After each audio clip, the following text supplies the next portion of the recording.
Ho he dividit en 5 àmbits. El primer és el de la casa, el segon és el de les finestres digitals, el tercer el del teletreball i el quart, 4 punts, les comunitats virtuals. Aquesta d'avui és l'última conferència que faig doncs n'he fet moltíssimes abans d'arribar a aquesta i he intentat sintetitzar bona part de les coses que he anat comentant al llarg d'aquests mesos. Llavors, és una espècie de carta de comiat d'un any molt complicat, d'un any molt difícil i que recull, com una bona escombriaire que soc, totes aquestes reflexions, si es poden dir, forçades per aquesta situació tan excepcional.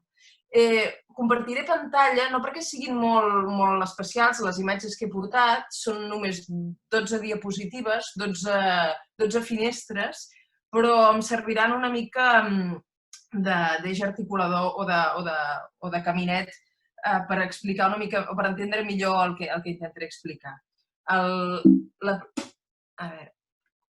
La primera, ja veureu que les imatges són imatges molt amarades de la contingència i d'aquest entorn domèstic que ens ha desbordat durant la pandèmia i el confinament. Llavors, aquesta primera introducció és per entendre que les interfícies, parlaré d'interfícies, les interfícies no són només les pantalles tecnològiques amb les quals hem hagut de lidiar tots aquests mesos a la força, sinó que la primera interfície que coneixem és la interfície de la casa.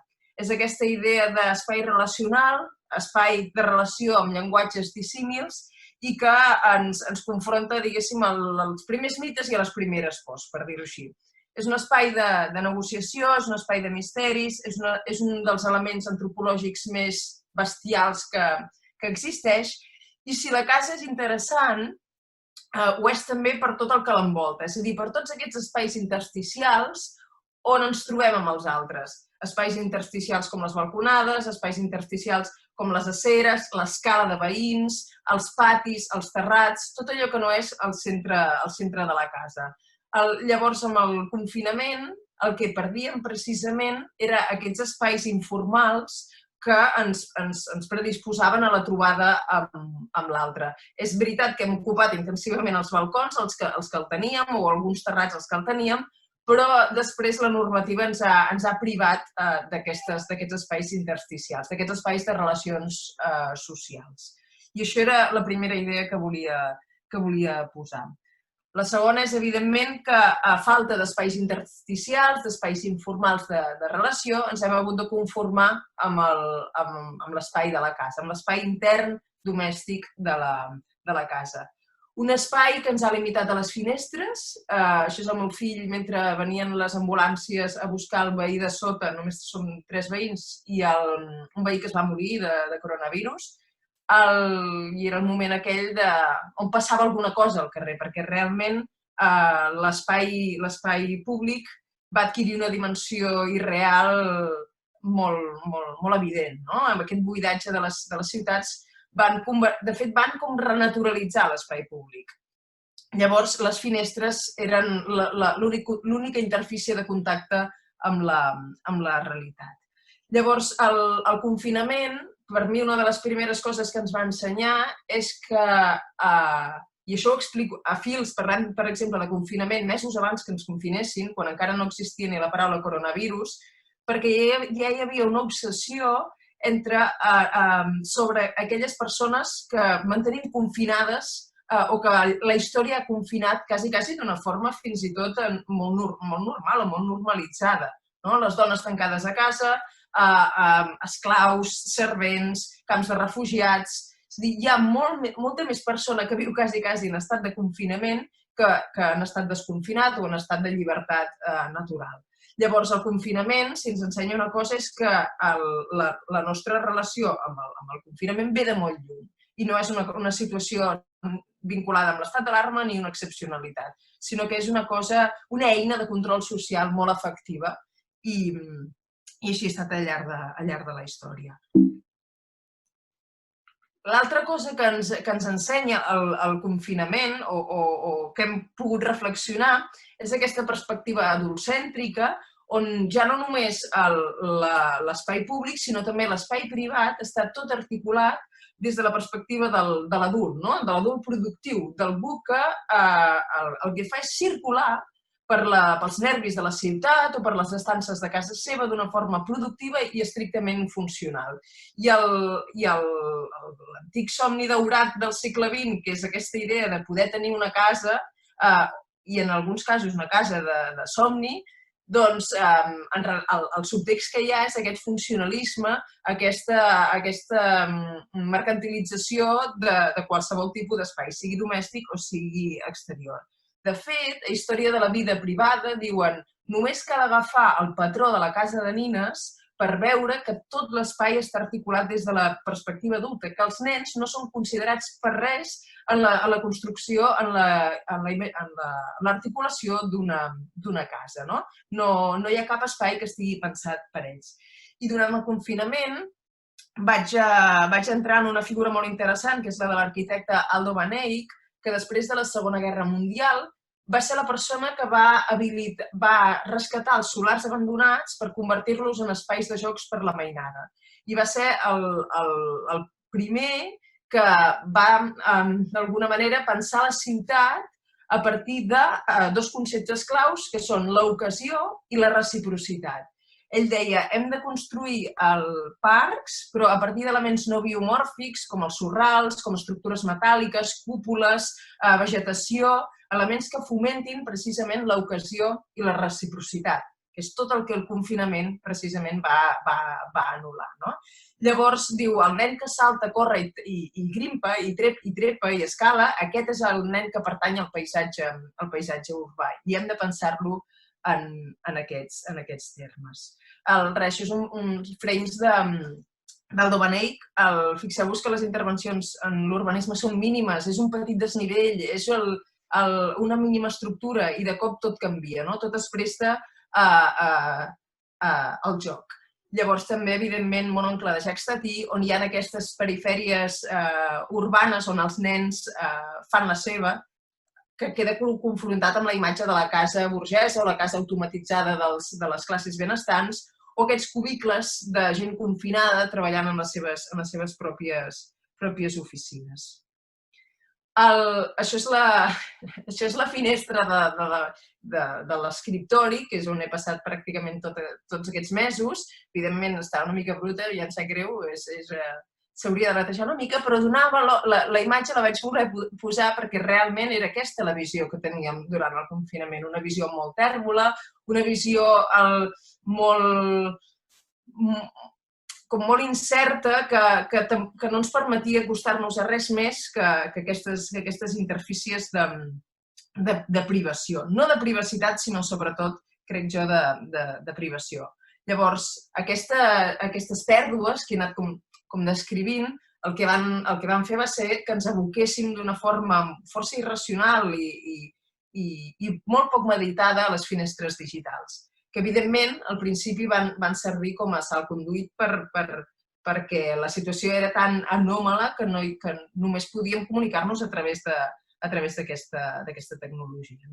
Llavors, de vegades, a la llarga, a mesura que ens hem anat comunicant a través d'aquestes interfícies, ens hem adonat que aquesta tecnologia és una tecnologia freda que no substitueix l'escalf humà, no substitueix la comunicació entre els cossos i que fins i tot de vegades fa que, tot i estar dins de la casa, tinguem la sensació d'estar com a la intempèrie, en una espècie de fora, neutralitzats, com si haguéssim perdut tot allò que ens permetia entendre'ns, que eren d'una banda les convencions i de l'altra la llibertat per poder decidir alguna cosa.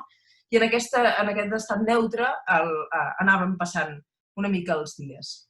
Llavors, el curiós de tot és que si pensem les finestres digitals, que jo les redueixo ara mateix molt al que seria el capitalisme de plataforma o les xarxes socials, aquests espais han funcionat més com un mirador estanc que no com el clàssic mirador romàntic que permetia d'alguna manera donar el sentiment eufòric de que el món s'organitzava a partir d'un mateix. Aquesta idea que deia Sílvia Bordini, que permet al qui mira un mirador o qui mira un panorama, de projectar la fantasia d'una recreació idealitzada d'un territori, això que es projecta fins a l'infinit.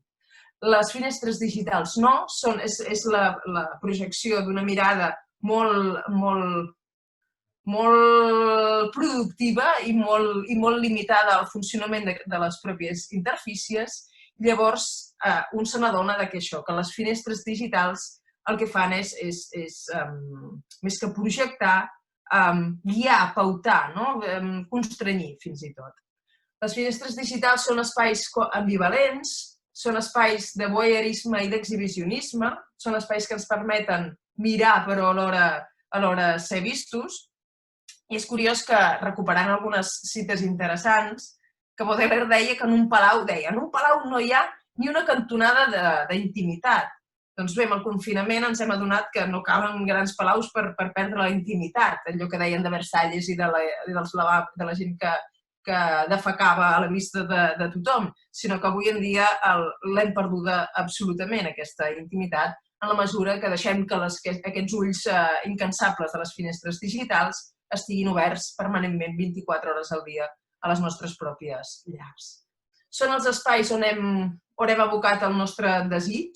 Realment, si ara pensem en les aplicacions, per exemple, de lligar, que han estat una eina molt útil en una època com la nostra, que és una època de molta mobilitat i molta precarietat, i per tant que ens obliga a desenvolupar eines que ens permetin aquest contacte humà més fugaç. Això també ho ha estroncat el confinament i ha reduït el desig, les relacions eroticoafectives, a un intercanvi semiòtic i ocular. I això, evidentment, genera un altre tipus de satisfacció, de gratificació del desig. Llavors, hem perdut la intimitat. La intimitat és un assumpte que ve de llum. De fet, a Història de la vida privada, que són aquests volums tan interessants editats a França, expliquen que ja les classes obreres, les de finals del segle XIX, principis del segle XX, les que poblaven les primeres ciutats industrials, ja demanaven una intimitat familiar i conjugal que no existia. I després, i això ho citem a fils, Richard Sennett, a Carn i Pedra, ens remunta a l'època medieval i diu que a l'edat mitjana es van dissenyar en els parcs públics 3 elements, que són la pèrgola, el laberint i l'estanc, per forçar espais d'intimitat on la gent podia estar a recés de la mirada dels altres, en una època de molta densitat humana.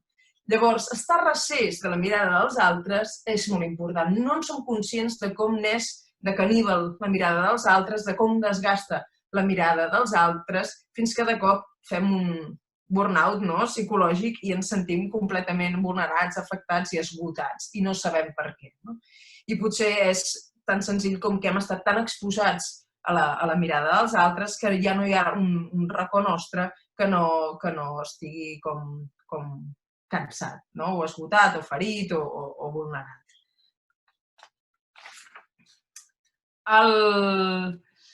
Com amagar-nos de la mirada dels altres és una gran pregunta, i més en aquests mesos que bàsicament era el nostre espai de socialització, aquestes pantalles, aquestes xarxes socials connectades. I durant el confinament, amb el meu fill, vam estar mirant aquest llibre. És un llibre de Maurice Sendak, que és l'escriptor de Donde viven los monstruos, que el va escriure l'any 63, el Donde viven los monstruos. I és un llibre molt bonic. Es veu que Sendak, de fet, va tenir una infància molt difícil, va estar postrat al llit durant molt de temps, era molt malaltís, i això també va fer que volgués ser il·lustrador i dibuixant, la seva obsessió en fantasia de Walt Disney i aquesta idea de que vivia a través de la imaginació confinat permanentment degut al seu estat malaltís. Doncs, curiosament, aquest era un dels llibres que teníem aquí a casa. No sé ni com va arribar, no me'n recordo, de vegades perdo el fil dels llibres, Però el nen protagonista fa aquestes preguntes. Diu, què mira hacia adentro i què mira hacia afuera des de la interfície de la seva finestra. I això funciona igual amb les finestres digitals. En la mesura en què mirem, acabem sent sempre la cosa mirada. I és que aquestes finestres tenen la capacitat de cosificar en totes les direccions. Tenen la capacitat de fer-nos perdre aquells secrets, allò que ens és propi i intransferible i que no està pensat per a ser compartit. Abans de les finestres hi havia els miralls, ahir també ho comentava en una sessió d'un altre tema, però a la Mercè, ho dic perquè corre per aquí la Glòria i ho va sentir, però clar, abans de les finestres digitals hi havia els miralls com una de les primeres interfícies que ens permetien posar-nos a nosaltres en diàleg, en tot cas amb nosaltres mateixos, però ja era un diàleg i un espai de representació d'un mateix. Doncs a la història de la vida privada, de nou, deien que els miralls no van entrar a les cases rurals fins a finals del segle XIX i que, per tant, deien, entre la gent camperola, la identitat corporal continuava llegint-se en els ulls de l'altre, revelant-se a través de l'escolta d'una percepció interior. I es pregunta l'autora del llibre, com viure dins d'un recinte d'un cos que no s'ha vist mai en els seus més menuts detalls? I el mateix passava amb les classes burgeses que havien de tapar els seus cossos amb sals quan es banyaven perquè hi havia el pudor que també generava una relació conflictiva amb el propi cos. Ara la pregunta és la inversa, com viure des d'un cos que hem exposat i que hem ofert als altres sense escatimar cap mena de detalls? Com tornar a aquesta escolta d'una percepció interior? Sembla una pregunta important i sobretot perquè tots tenim aquesta sensació de viure a la intempèrie i aquest tipus de relacions jo crec que forcen també molt aquesta idea de tenir tot el jo a la vista, com si no... Hi ha un conte, ara no ho tenia apuntat, però hi ha un conte molt bonic de la Clarice Lispector que es diu L'escriptora. És una senyora menuda, una velleta, que té la casa molt ordenada, extremadament ordenada, i que li diu que li agradaria tenir molts més calaixets per poder guardar més papers, per després tenir l'excusa perfecta per poder buscar i trobar-los, no? I diu, i al final l'únic secret d'aquella casa era ella mateixa, no? Ho tenia tot tan extremadament ordenat, tot tan precís, que la que faltava era ella. Aquest procés de subtracció d'un mateix, d'aquesta neutralitat quasi condemnatòria en la qual ens ha situat el confinament, jo crec que és una sensació que hem tingut moltes al llarg d'aquests mesos. De ser com un ningú, però haver de seguir fent la nostra.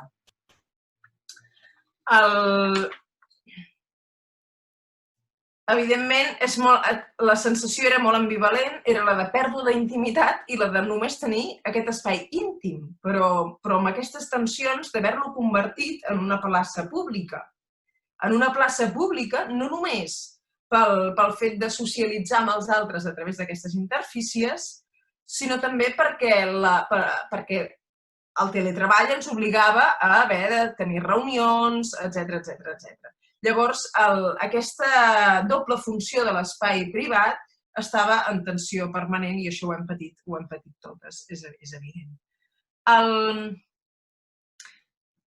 Si pensem en aquests espais, hi ha un text molt interessant de Siegfried Kracauer de fa un segle, de fa bastant de temps, que es titula L'ornament de la massa, i en aquest text Kracauer parlava de les Tyler Girls, que eren aquelles animadores, ballarines, una coral de dones amb les cames molt llargues i molt desenfundades, que feien coreografies quasi matemàtiques, geomètriques, una mica a l'estil de Busby Berkeley, i funcionaven com a entreteniment de masses.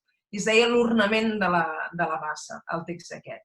Llavors, dona la sensació, i ho poso aquí perquè aquest frame és d'una de les peces de l'artista Natalie Boxing, que té una peça que es diu L'ornament de la massa, doncs dona la sensació, i així ens ho explica Natalie Boxing, que en aquests espais de socialització acabem sent nosaltres una espècie d'ornament de la massa, com si forméssim part d'aquesta dansa, d'aquesta coreografia global que només admet gestos ja consensuats per la pròpia massa.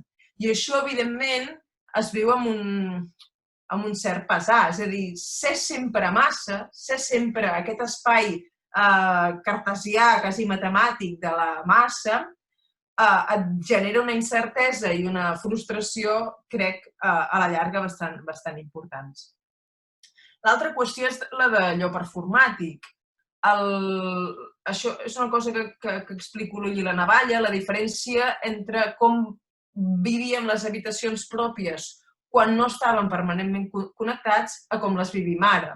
Aquesta idea d'estar a l'habitació, als 90s, adolescent, d'entendre allò com aquest interstici que et manté al marge de l'espai adult, fins i tot, que et manté al marge de la productivitat, que et manté al marge de les veus dels altres i que et permet projectar i fantasiejar amb els altres i que et permet projectar un futur, especular, no donar-te respostes i deixar-te ser tranquil·lament, aquesta pausa, aquest recés, l'hem convertit en un espai de productivitat semiòtica, evidentment, de productivitat d'efectes i allà on tot allò que era potència esdevé acte, acte permanent, un lloc sense pausa.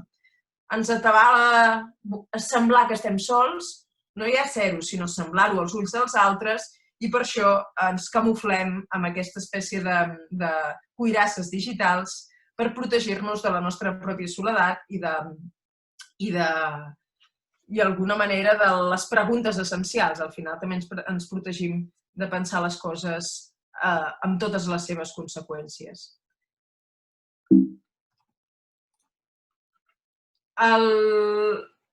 Això és una exposició online del MEAM, el Museu d'Art Modern, Mediterrani d'Art Modern, que feien quadres, són quadres figuratius del confinament, i l'he posat aquí per seguir l'enfilada de finestres. Certament, el coronavirus ha augmentat la incertesa. La incertesa ha estat una mica el nostre marc de comunicació i de vida a diari. Els responsables polítics parlaven d'escenaris i això ho feia tot més estrany, aquesta idea de parlar d'uns escenaris que, a més, ningú veia i ningú explicava estem treballant en uns escenaris, però en quins escenaris? I la resposta no arribava, no? I llavors acabava prevalent allò que deia Kierkegaard, que és la comunicació del poder enfront de la comunicació del saber. És a dir, tota l'estona, a través de l'esfera mediàtica, que era aquella que l'única amb la qual podíem connectar, doncs ens informava de la comunicació del poder, però no ens donava cap saber.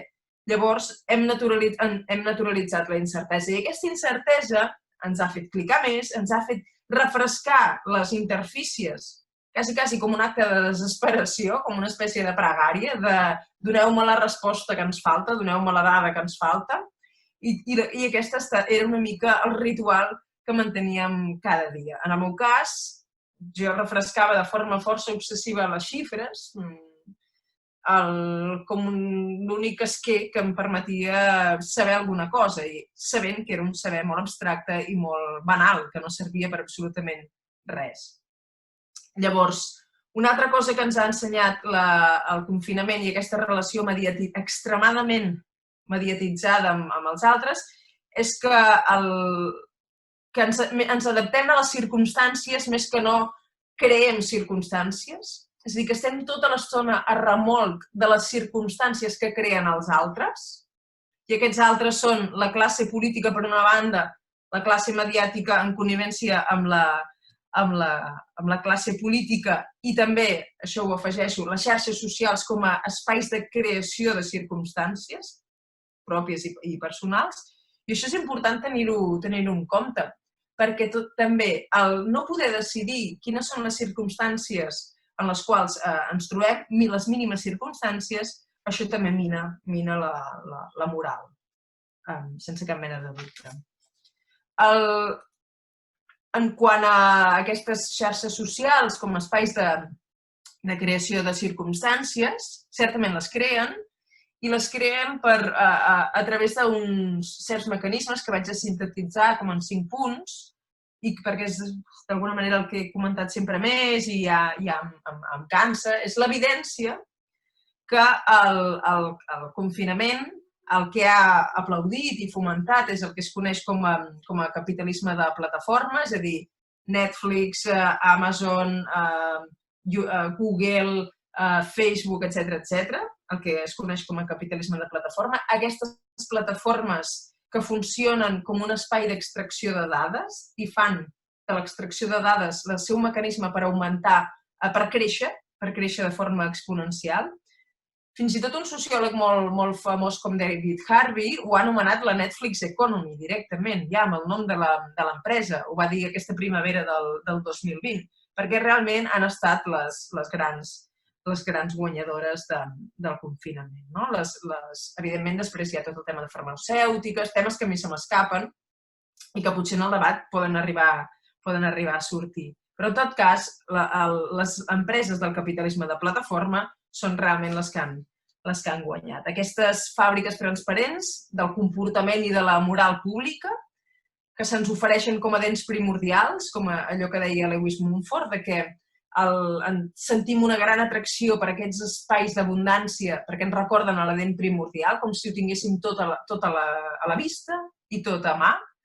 I això fa que sentim una atracció quasi antropològica, d'arrels antropològiques, i fa que estiguem a gust allà, i que la nostra gratificació es mogui a gust allà. De quina manera creen circumstàncies? Primer, des de la distància social, és a dir, ara que tots això que anomenem distància social i que se'ns imposa com un remei contra la propagació del virus, en les xarxes socials funciona de forma quasi estructural. Necessiten la distància social perquè no deixem les interfícies. Aquesta distància social l'aconsegueixen a través de filtres bombolles i algoritmes que el que fan és encapsular-nos amb els nostres semblants, que són idèntics a nosaltres mateixos, amb les persones que són el més semblant possible a nosaltres. Llavors, aquests filtres bombolles, que estan tan ben estudiats, el que fan precisament és distanciar-nos socialment. És a dir, que el que nosaltres veiem com un espai de gernació i de massa i d'abundància és un espai molt profundament segmentat, és una graella profundament segmentada on mai ens trobarem de forma atzarosa alguna cosa que esperem o que no estigui previst per l'algoritme. I per això dic que les xarxes socials són creadores de circumstàncies, d'unes circumstàncies molt específiques. Fomenten un tipus de relació agregativa, que no és associativa, sinó que és agregativa, que és la de 1 més 1 és igual a 1, etc. I, per tant, una relació molt individualista. I després, i això és una cosa que ja he anat comentant al llarg d'aquests mesos, organitzen les relacions socials des del control. Això ho explica molt bé Deleuze, que això que és un text que he anat com recuperant, un text dels 90 del 92 que es diu Post-Scripts on Society of Control, i ell diu que hem passat d'una societat de la vigilància a una societat del control i argueix tres aspectes d'aquest viratge. Diu, d'una banda, la tecnocràcia irracional a mans de la informatització global. Diu, en segon lloc, la financiarització de l'economia. I, en tercer lloc, el control biomètric. Parla d'aquests 3 aspectes, de que tota forma de vida passa a ser informatitzada, financiarització de l'economia i control biomètric. I parla d'uns collars electrònics, és a dir, parla d'aquest control biomètric que estem vivint avui en dia amb totes les eines de reconeixement facial, les APPs, les corona APPs de rastreig dels ciutadans, etc. I Deleuze, com a filòsof, ho explica d'una forma molt clara, és molt més suculenta que la visió fins i tot d'un sociòleg. I diu que aquest control social difús tan diferent de les entitats disciplinàries que tenien les seves institucions, la presó, la gran administració, els grans espais de control, les figures que capitanegen aquesta disciplina. Aquí tot és molt difús, a mans de corporacions, impersonals, ni rastre, diguéssim, de les eines que permeten controlar-nos socialment. I ell diu, tot passa per la modulació. Utilitza aquest concepte, i li agrada molt crear conceptes, el concepte de la modulació. Diu, el control s'organitza a partir de sistemes numèrics, de modulacions, a partir d'incentius, reptes, concursos, sessions de grup, fomentant la rivalitat com una força motivacional que oposa els individus entre ells, dividint-los, atomitzant-los. Desapareix la massa i l'important és el codi, el password, els dividus, li diu. Ja no individus, sinó dividus, les masses de dades. Això ho escriu a principi dels 90s, no diu massa de dades, això massa de dades ho afegeixo jo, però parla de codis, passwords, dividus, biometria, i és realment el que passa en aquests espais com les xarxes socials o com la intel·ligència artificial aplicada a la nostra vida diària o com amb les corona apps per evitar la propagació o els focus de propagació del coronavirus. Són eines de control social que segurament tindran un pretext sanitari, lúdic, en alguns casos, però que la funció final és aquesta del control. No us vull atabalar molt més, però segueixo un moment. A veure, això ho resumiré. La predicció. És curiós com, de fet, com xoca aquesta falta d'informació per part de la classe política, aquests escenaris que mai ens han estat ben comunicats i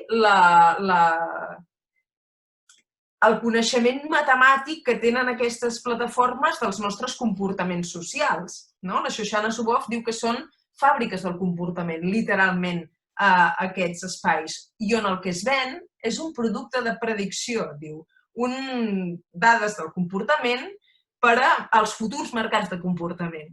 És a dir, el que se'ns ven és el nostre jo futur, per dir-ho així. Això ho diu la Shoshana Zuboff, que és una gran teòrica i que ho ve dient des dels anys 80, i d'una forma molt documentada. Llavors, per posar un exemple, per agermanar, diguéssim, Foucault i Deleuze, tots aquests experiments de control es desenvolupen primer en espais on la gent no es pot queixar. Per exemple, a les presons estan esdevenint espais proveta per a la intel·ligència artificial, equipant, en alguns casos, Hong Kong o Suècia, els presos amb rellotges de biometria, Fitbits, per traquejar-los, monitoritzar-los i anticipar-se a possibles baralles i anticipar-se a possibles sobredosis i ells n'hi diuen smartify, fer intel·ligents les presons. Amb aquesta doble constricció, d'estar empresonat i d'estar en aquesta fàbrica de dades que després s'aplicarà als nostres subjectes lliures, aquells que estem campant des dels nostres... Bueno, campant, ara mateix no, però els que podem decidir alguna cosa, què fer una mica amb els nostres cossos. De fet, no és estrany que un dels ítems més venuts durant el confinament hagi estat l'Alexa, l'assistent de veu d'Amazon. I això ja donaria només per una sola xerrada. Clar, com és que tancats a casa sense poder fer res amb la nostra família a dins, el que vols és precisament fugir de la família, parlar amb algú altre que no sigui ja el teu company, com comentàvem ahir amb la Marta. Acabar assolint aquest somni d'una intimitat artificial que mai et portarà la contrària i que, a més, et brindarà la informació que necessitis en el moment que ho necessitis. Un robot servent, algú que està a la teva disposició, una veu que, a més, fins i tot et pot arribar a consolar, perquè al final el que som no és res més això, que una veu en la fosca, per dir-ho així. Això em permet passar, això és una broma, aquesta part penúltima, quasi, que és la idea del treball a casa, del teletreball. de com hem gestionat aquestes interfícies, ja no per socialitzar o per preguntar-nos col·lectivament què està passant o tenir una via de microcatarsi pública, sinó per seguir sent productius. Aquesta clàssica imatge tan paròdica d'esperar unir-te, de que les coses fallen, de que sempre estàs fent com metacomentaris. Seria com una espècie d'aproximació. Estàs més amb el canal que no amb la comunicació en si. La comunicació és una promesa. És que tu, en aquests espais, el que se't diu és que serà una eina de comunicació, però estàs molt més temps configurant el propi canal i estant amb els errors i falles i errors del propi canal que no amb la comunicació en si. En tot cas, espereu, passo aquesta imatge perquè em fa una mica de vergonya, però s'entén, la idea. El teletreball, el problema és que aquests espais híbrids els hem adoptat sense fer cap mena de traducció, com si poguéssim fer exactament el mateix que en el treball tradicional, en els espais de treball tradicional. Llavors, el que perdem en aquestes formes de treball a distància són aquests intersticis que comentava al principi, aquests entreactes, aquesta idea d'espais informes on l'atzar i la trobada amb l'altre permeten que alguna cosa passi de no calculat, de no predit, de no mesurable i que són el que al final ens manté, dibuixa l'essència de les comunitats, més que no allò que acabes produint, no? I en el teletreball, el teletreball, a més, ens ha permès rendir més, però comprendre'ns, al meu parer, una mica menys. El tema del treball domèstic també surt Vaig acabant, però el tema del treball domèstic també surt a Història de la vida privada i és molt bo, com diuen, que al final del segle XIX, passant al XX, diu s'expressa un desig boig d'integració i dominació del món per obra de la casa. Diu que gràcies al desenvolupament del telèfon i de l'electricitat, la idea de treballar des de casa es fa com més possible, que seria un moment molt anàleg amb el nostre. Però al llarg del segle XX es demostra que el treball domiciliari és un doble esclavatge, és una doble constricció, que està molt més mal pagat, que les hores són incomptables i, per tant, acaba desapareixent aquest treball domiciliari. Ho explica Gerard Vincent i el 90 diu: estimats, el treball domiciliari té la seva fi, té els seus dies comptats, i diu: com podria avui en dia acceptar treballar en la pròpia casa per uns altres quan ja ni tan sols s'accepta treballar-hi per un mateix? Doncs bé, 30 anys després ens trobem amb una inversió de la situació total, que és tots treballant des de casa, sense poder objectar res, sense poder condicionar res, sense poder negociar res, atomitzats, aïllats, a través d'aquestes interfícies multitasques. I tots els que hem pogut fer classes o fins i tot comunicar-nos amb els nostres familiars, sabem que al final la cosa decepciona. Com ara jo estant aquí, jo molt agraïda que estigueu tots a la vostra casa i amb aquesta companyia de radiació tan freda, però com a mínim hi estem. Jo no em vull conformar amb aquest com a mínim. Per molt que estigueu aquí, tots sabem que alguna cosa decepciona, que hi ha el que s'anomena la fatiga de Zoom, que és aquesta idea que vosaltres, per entendre'm, heu perdut tot el que seria la proxèmica de l'espai i la comunicació no verbal, allò que facilita l'entesa entre persones, i per tant només us heu de concentrar i molt amb el que surt de la meva boca, amb el discurs, i això fa que la comunicació i a llarg termini el coneixement sigui complicadíssim. I després perquè hi ha una sintaxi espaial en les habitacions de cadascú, una contingència, un fora de camp, que és diferent en cada cas. Llavors, gestionar amb el fora de camp, lidiar amb el fora de camp dels altres, això és encara més dolorós i més difícil per poder comunicar-nos amb una mica de plenitud.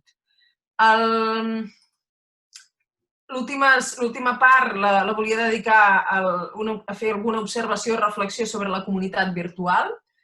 realment, no sé si podem dir que som una comunitat. Ara mateix som una comunitat, som aquestes 30-40 persones que estem aquí, i si formem una comunitat en què es basa aquesta comunitat, per trobar una resposta hauríem també de veure l'eina, perquè em dóna la sensació que tant la interfície multipantalla com la pantalla tàctil com l'escroll, l'escroll és aquesta idea d'una autopista que no s'acaba mai, d'una conversa que no es tanca mai, la pantalla tàctil és aquesta idea de poder decidir de forma capritxosa cap on vaig, però sense tenir en compte una mica el que hi ha a l'altra banda, i el multipantalla és aquesta idea connectiva d'anar fent moltes coses a la vegada, però quasi com una inèrcia. Hi ha una atenció força poc concentrada en aquest tipus d'interfícies, perquè el que volen és que el propi disseny fa que no haguem d'invertir gaires esforços per poder seguir allà. És una interfície que facilita el nostre moviment per allà dins. I amb el mínim d'esforç cognitiu i amb el mínim d'esforç intel·lectual. Aquestes interfícies el que pretenen és fomentar més l'infoestímul que no pas les formes de comunicació. Llavors, una cosa bona del confinament és que per fi, en les comunitats digitals, per fi, o de forma prioritària, hem patit una necessitat comuna.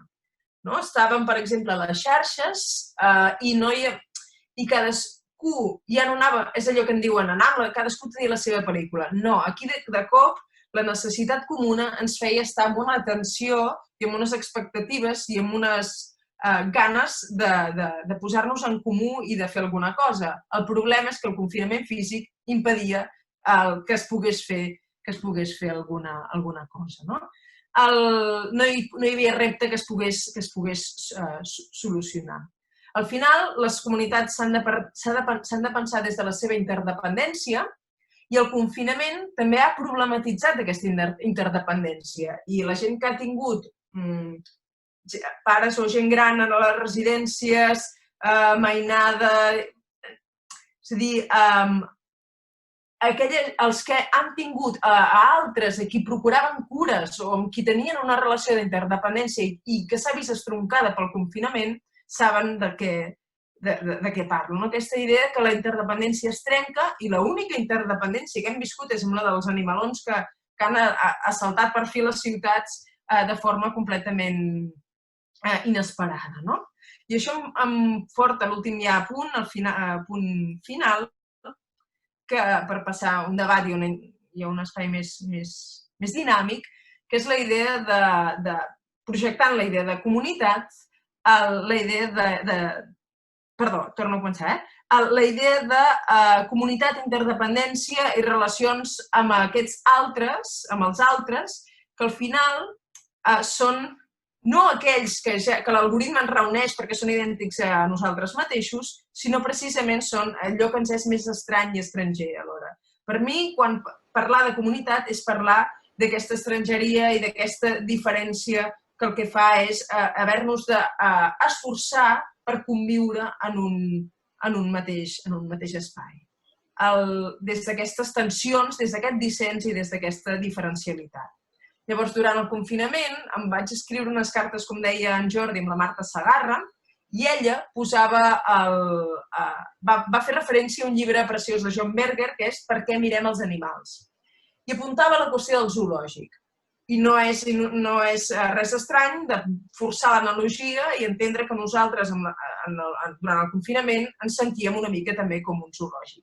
I en el llibre diu Berger que diu la qüestió del zoològic, s'apunta a la qüestió del zoològic i diu que un zoològic és un espai on les bèsties i els humans es miren en una situació de permanent desigualtat. Qui mira i qui és mirat té una relació asimètrica, jeràrquica, desigual. I em dóna la sensació que les interfícies, no em dóna la sensació, és ben provat, hi ha moltes dades que ho permetrien justificar, però seria molt llarg, les interfícies digitals, sobretot les plataformes socials, generen aquesta asimetria, aquesta jerarquia respecte al qui mira i qui és mirat, on la mirada sempre la lidera el camp de l'opinió pública, allò que ja és exitós, popular, allò que crida la nostra atenció, els tòpics, etc. Per tant, sempre estarem en un espai de desigualtat en la forma de mirar i ser mirat. I, per tant, és un espai que ens manté molt vulnerables per aquestes desigualtats sistèmiques. Les comunitats virtuals són artificials perquè, com en els zoològics descrits per Berger, allò que ens envolta és la nostra pròpia letàrgia o hiperactivitat en un espai buidat d'experiències i secrets. Això és el que diu John Berger dels zoològics. Diu que són espais que mantenen els animals en la seva letàrgia o hiperactivitat i realment la sensació durant aquests mesos ha estat aquesta, d'estar en letàrgia o en hiperactivitat semiòtica o la que sigui, i després en viure en un espai buidat d'experiències i de secrets, com en un zoològic. I per acabar, ja, llegeixo només el fragment final, potser una de les preguntes que hem de reprendre és si seguim mirant de la mateixa manera després del confinament, físic i cognitiu, si el subjecte observador mira diferent o encara és capaç de que les coses inquietin la seva mirada per tal de passar a l'altre des d'aquesta inquietud, des d'aquest diàleg inconclús que permeti fundar la base d'una comunitat, crear les pròpies circumstàncies per tal de viure la incertesa d'una forma menys violenta. Això és important, això i dissenyar, definir quines eines la comunitat erigeix, quines aleacions permeten aquestes eines i com desnaturalitzem aquest procés continuat de control que estem vivint. Ens hem de reapropiar de la capacitat descriptiva i taxonòmica i crear eines que no ens supeditin el control, el confinament comunicatiu, obligant-nos a perdre els intersticis, aquelles zones indeterminades i poc funcionals, on encara podem imaginar una casa i un futur com a casa, com fèiem de menuts, usant les tecnologies més complexes, la de la imaginació i, com deia Jorge Richman, la de la cura. Hi ha tecnologies que no han entrat en el discurs públic, com la de la imaginació i la de la cura, que són aquelles que ens han acompanyat durant segles i que haurem de recuperar. Jo ho deixo aquí per seguir el debat amb en Jordi i amb totes vosaltres.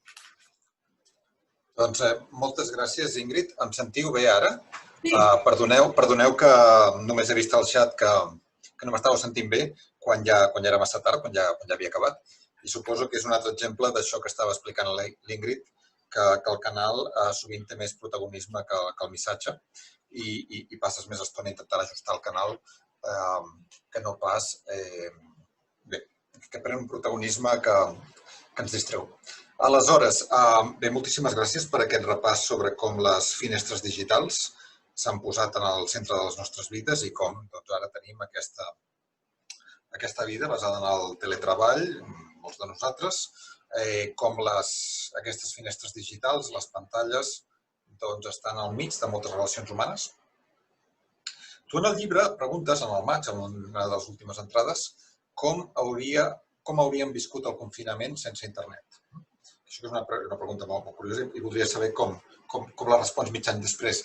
Però abans que la responguis també deixa'm dir-te, com a complement, que crec que part del confinament no hagués estat possible sense internet, precisament, perquè era a través d'internet com rebíem notícies sobre com canvien les normes, què s'ha de fer i no s'ha de fer. I era a través d'internet com molta gent feia les seves compres i feia moltes coses. De manera que hi ha hagut una espècie de relació molt íntima entre una cosa i l'altra.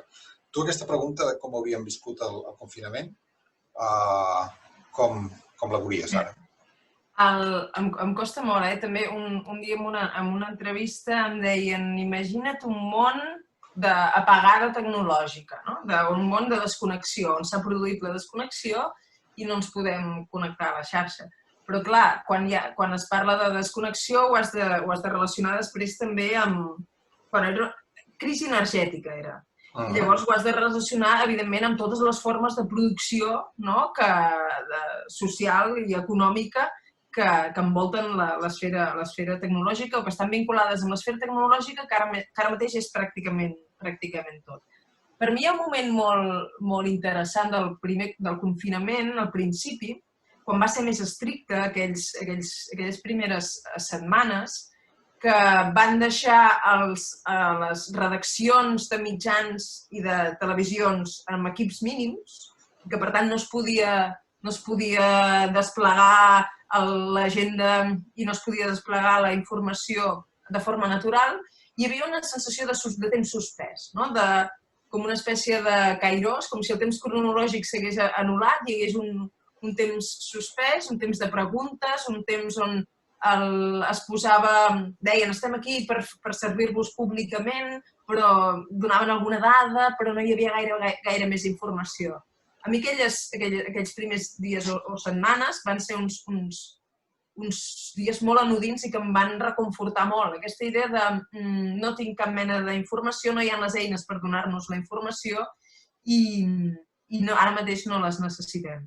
Sense cap mena de dubte, sense internet el confinament no hagués estat efectiu. La gent necessita anar a comprar, és a dir, s'hagués hagut d'organitzar d'una altra manera. Jo crec que la cosa que ens ha, ara com a ciutadana, la cosa que ens ha desarmat més és aquesta estratègia quasi de pervertit. Mira, avui que estem al dia contra la violència masclista, és una estratègia molt de pervertit, aquesta idea de a poc anar donant la informació a comptagotes, però no explicar mai aquest escenari del qual parlen. És a dir, no donar la informació necessària per configurar-te una imatge del conflicte i anar prenent decisions i contradecisions, que és quasi una eina de tortura. Ara fem un pas endavant i un enrere. No és només una estratègia de distorsió, sinó també de violència, de no posicionar-te clar en cap ubicació. Llavors, ara arribarà la família, el meu fill petit, i pot ser que hi hagi una mica de conflicte, que és el que hem viscut durant tots els mesos, per tant, hi ha allò que diuen de perdidos al río. Però no m'imagino... És impossible fer l'exercici de com haguéssim... Potser algú pot ajudar o tu mateix pots aportar, perquè és a dir, la televisió hi hagués estat encara al mitjà, les compres es podien fer igualment, és a dir, allò necessari podies fer-ho, podies anar a comprar. I el que passa és que la gent no hagués estat tan entretinguda i la gent s'hagués afartat molt més i el desconfinament s'hagués fet notar més la voluntat general, d'alguna forma, em dóna la sensació. Sí. Tu ara parlaves d'escenaris, mentre no vegi preguntes al xat, seguim aquest diàleg. I parlant d'escenaris, a mi una cosa que et sembla molt rellevant amb les pantalles, amb el que tu només finestres digitals, és com cada vegada més estem creant un món d'aparences, en el qual allò que veiem a les pantalles és el que impregna les nostres vides. I fins i tot, com sabeu, hi ha moltes persones, sobretot adolescents, que estan més pendents de la seva imatge virtual, del jo virtual que posen a la xarxa social, que no del jo real, que en diríem. I aquest jo real es dedica a pensar com ha de ser aquesta imatge virtual que projectem.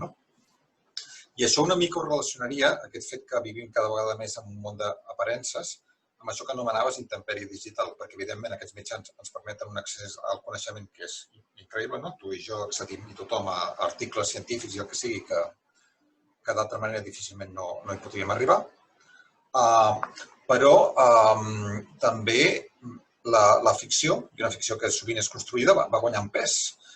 Tu com veus aquesta tendència a que la major part del que escoltem, veiem i sentim cada vegada més vagi a través de les pantalles? Perquè això és una cosa que amb la Covid s'ha accelerat i amb aquest món post-Covid, amb aquesta vida després de la Covid, sembla que cada vegada tindrem més presència de pantalles. Sí, clar, nosaltres hem conviscut ja amb la fotografia, és a dir, estem avasats a les interfícies, com a mínim a espais de representació del jo i de l'altre, això segur, hem crescut amb els àlbums familiars, espais proclius a la ficció, espais on des de l'adopció de cadascú del seu propi rol, també, ara es parla de constel·lacions familiars, però la família sempre ha estat una constel·lació on cadascú de nosaltres ha adoptat el seu rol i ha participat d'aquesta ficció. Per això jo parlava de les habitacions pròpies com aquell espai quasi intersticial on pots no ser ningú i no cal que adoptis cap rol ni adquirir aquest caràcter performàtic. Per mi, potser la crisi o el problema no és tant la idea de la representació del jo, la performance, sinó que són espais de propagació i són espais algorítmics quantificats, és a dir, on la quantitat de respostes que genera la teva imatge o el teu missatge delimiten la possibilitat libidinal o comunicativa del teu espai privat, i això sí que em sembla diferent, perquè és allò que deia Deleuze, la idea de posar la rivalitat com una eina motivacional de relació. És a dir, que ja no ens fem còmplices, no és un espai de confiança, sinó que ens fem rivals en un espai on representa que és un espai comunitari, no? De comunitat. I per mi aquesta és la diferència, la d'entendre que són espais de propagació algorítmics quantificats i, per tant, aquesta performance ja és una altra cosa, perquè passa a ser monetitzada, passa a tenir aquest xantatge de la quantificació i això és el que ens fa entrar en crisi, el que ens fa entrar en pànic i el que ens deprimeix a la llarga. Molt bé. Mira, ja tenim algunes preguntes. Hi ha una molt concreta d'en Frederic que pregunta si pot repetir el nom de l'arquitecte. Aldo... Sí. El poso en el xat, directament. Sí. Hola, Frederic, encantada de retrobar-nos per aquí. Aldo van Eyck. És holandès i és preciós. I després tenim una pregunta de la Cristina que et demana què n'opines del que se'n diu pandèmia emocional. Quines eines humanistes creus que ens cal aprendre? Jo li diria a la Cristina que desactivés el micro i que definís pandèmia emocional per fer servir una definició comuna, perquè potser no sé... Doncs, Cristina, si pots... Tu mateixa. Em sentiu, sí, Ingrid i Jordi? Perfecte. Moltes gràcies, Ingrid, molt interessant. Doncs pandèmia emocional ho estic sentint moltíssim per la ràdio i s'està dient de tota aquesta afectació, tristesa, enyorança, incertesa, pors que estem vivint, no? A part de la pandèmia provocada pel Covid, els sentiments i les emocions que estem tenint moltíssimes persones davant d'aquesta situació tan brutal. Perfecte, moltes gràcies. Sí.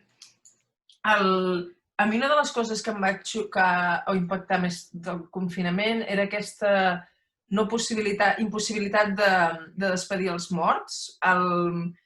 Trobo que els rituals són importants i que és de les poques coses que ens queden, aquests relats que compartim i que ens permeten construir un marc social compartit, i la idea de despedir els morts, una mica la manera estoica, de que vius bé si mors bé, i aquesta idea de segellar un final, acompanyar aquell que ja no hi és i poder oferir aquests rituals. Això em va impactar molt, perquè de cop el cos acaba sent allò que deia la Simone Weil, que també surt al llibre de Fils, aquesta idea del cadàver, de que la força converteix en el cos de l'altre en un cadàver, en una cosa arrossegada per un carro tot cobert de pols. La imatge és una mica aquesta.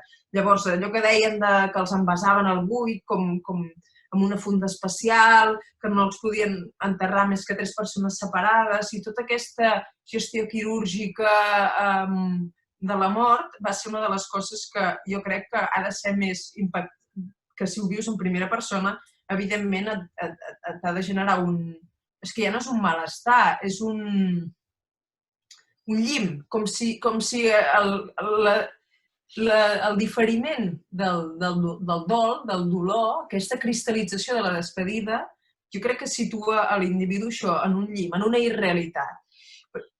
Per això jo crec que el confinament, més que dolorós, va ser irreal i com si estiguéssim desorientats, com la sensació de desorientació. I un cop ens han desconfinat, amb aquesta estratègia de pervertit, que en realitat no se'ns treu i se'ns posa la llibertat a plaer, doncs la sensació és de ni tan sols poder, no ha arribat encara el moment aquest de compartir tota aquesta incertesa, de compartir tota aquesta irrealitat i de poder fer una mica de catarsi col·lectiva. Llavors, és normal que jo crec que estiguem tristos col·lectivament, com si allò, com el membre fantasma, no? De com notar totes les pèrdues i tot allò que no hem despedit i després tot allò que no hem viscut. Hi ha una cosa molt maca de Zambrano, en un text sobre la memòria, que ella deia que la memòria es fonamentava sobretot en el record de tot allò que no... o en el pensament sobre tot allò que no havíem viscut.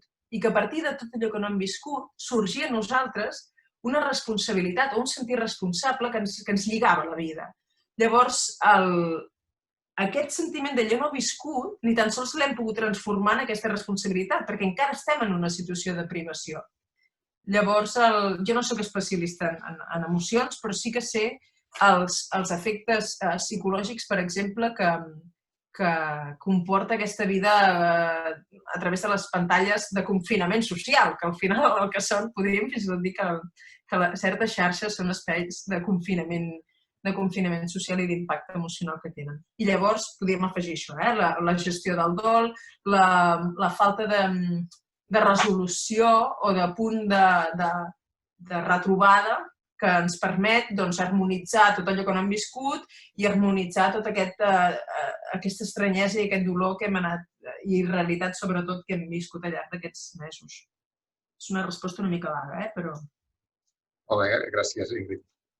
Jo no veig més preguntes ara mateix al xat i com sé que tens la família i estem parlant de coses emocionals i el teu fill deu tenir ganes de veure, potser si no hi ha més preguntes podem anar acabant. En relació amb aquesta pregunta de la Cristina, jo afegiria que la mateixa Organització Mundial de la Salut parla que la salut té tres àmbits. L'àmbit físic, la dimensió física, la dimensió mental i la dimensió social. Aleshores, és molt evident, o hauria de ser molt evident, que no només hem de cuidar la salut física, sinó també la salut mental, la salut emocional i la salut social. I el que sembla molt evident és que la salut mental i la salut mental i emocional i la salut social han tingut una sotregada molt forta en aquest any. I hem d'aprendre, naturalment, a cuidar-les. Intentarem adreçar... Sí, digues. No, Jordi, això és important perquè, clar, en quant al que deia abans de reapropiació semàntica i taxonòmica de les paraules, perquè ara estem imbuïts per les paraules, doncs això, moral de victòria, protocol i totes les paraules que l'executiu ens ha brindat, la paraula salut també està molt confiscada. Quan es parla de salut, es parla d'una salut vírica, una salut molt concreta i quasi reduïda a una part del cos molt concreta i no es parla en aquests termes més globals que impliquen la salut física, la salut moral també, la salut en un sentit filosòfic. I llavors jo crec que un dels reptes d'aquest segle serà precisament aquest, el de la salut més holística, si se m'apura, si se'm permet el terme, o de procurar per una salut integral, una salut que inclogui sobretot la salut mental. De fet, en el llibre tu fas una distinció molt encertada entre higiene i salut. El que és higiènic és una cosa i una altra cosa és el que és sa. De fet, salut té la mateixa etimologia que salvació. O sigui que mireu si salut és una cosa grossa, que originàriament implicava la salvació de l'ànima, implicava el benestar més integral possible de la persona. Aquí llegeixo una intervenció que diu que la millor definició de salut és la dita Catalan. La salut de l'home és aquella manera de viure que és autònoma, solidària i joiosa. Fantàstica. Jo crec que podem estar d'acord amb aquesta... Perquè la paraula higiene el que fa és precisament eliminar, convertir l'altre, l'intrús, en una nosa i erradicar-lo, en lloc de lidiar amb allò que ens és estrany o estranger, que és el que deia, que les pràctiques d'hospitalitat es basen en això, doncs és separar-lo, descartar-lo, amputar-lo. Llavors, segregar-lo, amb aquesta tradició que tenim de la segregació social, doncs ens dona una definició de la salut completament, primer bèl·lica, molt bèl·lica, i després amb molt poc futur. Molt bé, doncs si no hi ha més intervencions, preguntes, jo crec que ho podríem deixar aquí. Donar-te les gràcies, Ingrid, per aquesta intervenció en què has inaugurat el cicle. Recordar-vos que el dimecres vinent en Josep Maria Mallarac adreçarà tota la dimensió ecològica i global com el fet que estem destruint ecosistemes té a veure amb que hi hagi noves malalties i com això d'alguna manera ens demana molt clarament canviar la nostra relació amb la natura, que inclou canviar la nostra relació amb nosaltres mateixos. I bé, crec que ho podem deixar aquí i us desitgem a tothom molta salut, en aquest sentit ampli que intentàvem definir. Gràcies. Gràcies a totes. Ànims.